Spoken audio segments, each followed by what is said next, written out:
Hello, চলে এসেছি আমি মিঠু তোমাদের সামনে আরও একটা ভিডিও নিয়ে। আজকে তোমাদের সামনে ভিডিও নিয়ে এসেছি ইলিশ মাছ সর্ষে দিয়ে। তো দেখো, ইলিশ মাছ নিয়ে এসছে তোমাদের দাদা বাজার থেকে। আমি এই ইলিশ মাছটা আজকে সর্ষে দিয়ে করব। মাছগুলো দেখো ভালো করে ধুয়ে নিয়েছি, তারপরে নুন আর হলুদ মেখে এটা হালকা করে ভেজে নিয়েছি।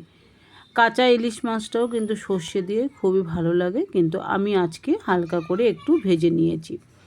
এরপরের ভিডিওতে তোমাদেরকে আশা করি দেব কাঁচা সর্ষে দিয়ে ইলিশ মাছ। তো দেখো, মাছগুলো হালকা হালকা ভেজে নিয়েছি এবং কি মাথাগুলো ভেজে নিয়েছি।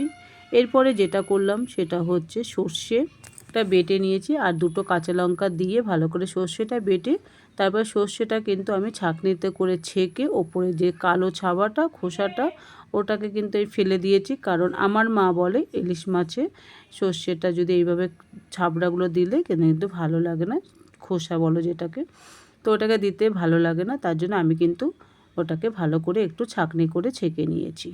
তারপরে যেটা করলাম, কড়াইতে তেল দিলাম। আর মাছ ভাজার সময় কিন্তু ইলিশ মাছটায় অনেকটাই তেল বেরিয়ে গেছিলো, তাই জন্য ওই তেলের মধ্যে আমি কিন্তু মাছটা পুরো আজকে রান্না করেছি। কালো জিরে শুকনো লঙ্কা ফোড়ন দিয়ে দিয়েছি, আর এর মধ্যে দিয়ে দিয়েছি সর্ষে যে ছেঁকে রেখেছি সেই সর্ষেটা, আর এর মধ্যে দিয়ে দিলাম নুন পরিমাণ মতন, আর দিয়ে দিয়েছি হলুদ। মশলাটা একটুখানি কষালাম, তারপরে যে বাটিতে আরও কিছুটা সর্ষের যে জলটা ছিল সেটাও কিন্তু আমি এর মধ্যে দিয়ে কিছুক্ষণ এর মধ্যে কষিয়ে নেব। অবশ্যই কিন্তু তোমরা কমেন্টে জানাবে, কম বেশি আশা করি সকল বন্ধুরাই তোমরা ইলিশ মাছ খেতে ভালোবাসো। আর ইলিশ মাছ সর্ষে এটা কিন্তু মানে একদম খুবই পছন্দের একটা খাবার। তার মধ্যে দেখো দিয়ে দিলাম কটা কাঁচা পাকা লঙ্কা।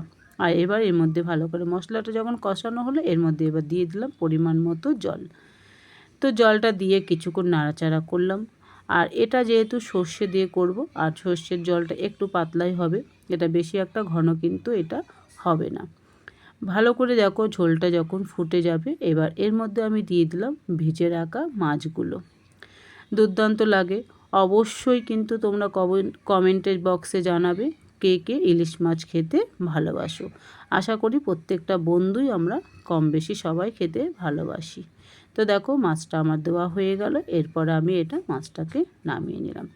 এটা দেখতে যেমন সুন্দর, খেতেও কিন্তু দুর্দান্ত হয়েছে। তো চলো, তোমাদেরকে সবাইকে টাটা জানাচ্ছি।